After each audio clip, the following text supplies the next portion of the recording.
Assalamualaikum warahmatullahi wabarakatuh. Salam dan bahagia. Teman-teman, kalau pada video sebelumnya saya menyampaikan pembuatan peta konsepnya bebas, mohon maaf saya revisi. Pembuatan peta konsepnya tidak bebas, namun ada pembagian pembuatan peta konsep. Nanti kami lampirkan file Excel pembagian peta konsep. Untuk di sini ada kelas C, ada kelas E, ada kelas G. Kemudian di sini ada pemaparan. Misalkan Antaka Hadi nanti membuat tema 1, subtema 1. Nanti dari subtema 1 baru silahkan memilih materi yang sekiranya ada materi IPA-nya ada di pembelajaran keberapa. Begitu seterusnya. Sehingga nanti saat mendownload buku disesuaikan dengan pembagian kelompoknya. Jadi saya akan juga mencontohkan seperti yang sudah saya contohkan di pertemuan sebelumnya. Cara membuatnya yaitu terlebih dahulu kita membuka buku siswa. Sebentar, ini sayangnya buku siswanya sudah tertutup. Kami buka kembali.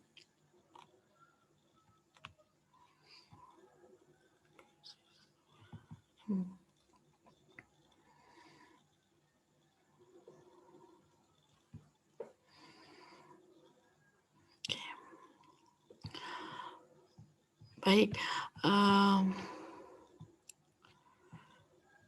jadi kalau sudah melihat kalian dapat tema berapa, subtema berapa, kemudian kalian download bukunya. Misal kalian dapat tema 4 ya, tema 4 keluargaku, subtema 1. Maka download buku guru, kemudian dicari subtema 1-nya mana.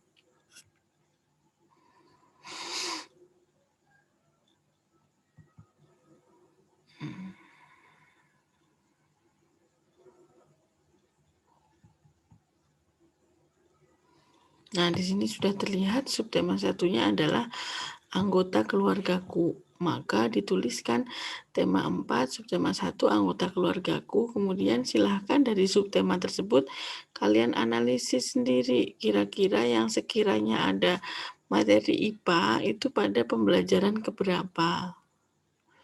Nah, kalian melihat pada buku di bagian ruang lingkup pembelajaran. Jadi satu subtema itu kan nanti ada 6 pembelajaran yang harus diselesaikan dalam 1 minggu. Di sini ada materi tujuan yang diharapkan. Kalau di kurikulum 2013 tujuan yang diharapkan ada 3 aspek, yaitu sikap, pengetahuan, dan keterampilan. Di sini mencari karena di kelas rendah itu IPA itu masih mengikut ke materi lain, maka kita lihat yang memungkinkan ada materi IPA-nya yang mana. Kalau kemarin saya contohkan di pembelajaran kelima ini, misalkan tinggi badan. Tinggi badan itu adalah bukti kalau manusia itu melakukan pertumbuhan, jadi menjadi panjang. Maka dituliskan tadi tema 4, subtema 1, pembelajaran kelima, kemudian dibuatkan peta konsep. Peta konsepnya itu isinya tujuan pembelajaran, kemudian melihat pada pembelajaran tersebut ada integrasi mata pelajaran apa. Kemudian kalian cari di bawahnya. Kalau tadi pembelajaran 5, dicari di bawahnya di pembelajaran 5. Misalkan di pembelajaran 5 ternyata tinggi badan itu masuk ke matematika dan diintegrasikan dengan bahasa Indonesia tentang anggota keluarga. Nah, dituliskan juga integrasinya yaitu antara bahasa Indonesia dan matematika. Bahasa Indonesianya tentang mengidentifikasi anggota keluarga melalui teks dan gambar, kemudian matematikanya membandingkan tinggi badan berdasarkan gambar keluarga. Baru mengurutkan. Nah, kemudian silahkan dibuat peta konsepnya. Saya mencontohkan peta konsep yang sudah kami buat, namun ya mohon maaf ya, sangat sederhana sekali sehingga nanti kurang, mungkin jika kurang memuaskan, kurang bagus bisa kalian lebih baguskan ya. Karena tadi membuatnya apa adanya. Sebentar, saya tutup dulu yang buku.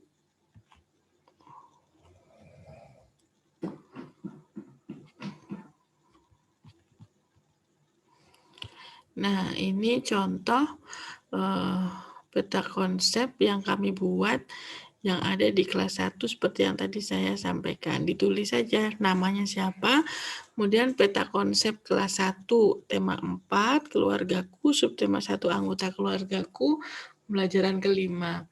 Pada pembelajaran kelima ini, tujuan pembelajaran yang diharapkan ada sikap, pengetahuan, keterampilan.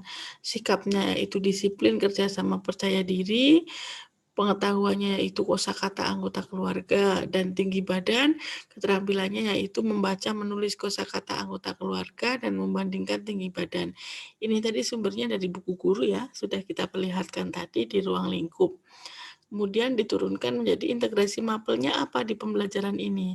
Ada 2 integrasi mapel yaitu bahasa Indonesia dan matematika. Bahasa Indonesia itu identifikasi anggota keluarga dan menyebut anggota keluarganya, baru kemudian matematikanya membandingkan tinggi badan dan mengurutkan tinggi badan. Berarti bagaimana implementasinya?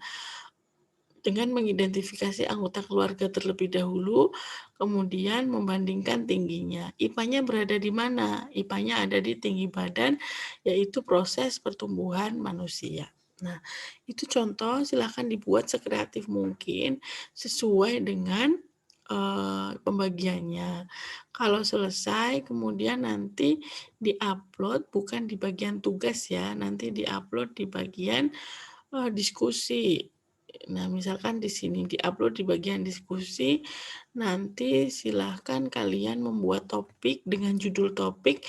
Nah, ini nanti tambah topik baru dengan judul topik, tema dan subtema yang kalian buat, kemudian peta konsepnya kalian upload. Nanti teman-teman yang lain bisa mengkritisi dari peta konsep yang sudah teman-teman buat. Kelas 1 nanti dimasukkan ke kelas 1, kelas 2 dimasukkan ke kelas 2, dan seterusnya. Nanti pembagiannya sama semua ya, ini pembagian untuk pembuatan peta konsep kelas 1 sampai kelas 3. Nah, kami rencanakan nantinya saat UTS itu kalian bukan hanya membuat peta konsep seperti pembelajaran 1, tetapi bisa mengintegrasikan dan mengetahui hubungan dan kesinambungan materi IPA antara subtema 1 dan subtema selanjutnya. Jadi tahu misalkan kelas 1 subtema 1 tuh materi IPA-nya tentang apa, tema berikutnya tentang apa. Jadi ada integrasinya melihat seperti apa kedalaman materi IPA yang ada di kelas 1. Sehingga buat sebaik mungkin karena ini juga akan dijadikan bahan untuk belajar teman-teman lainnya. Selamat mencoba, buat sekreatif mungkin. Terima kasih. Wassalamualaikum warahmatullahi wabarakatuh. Salam.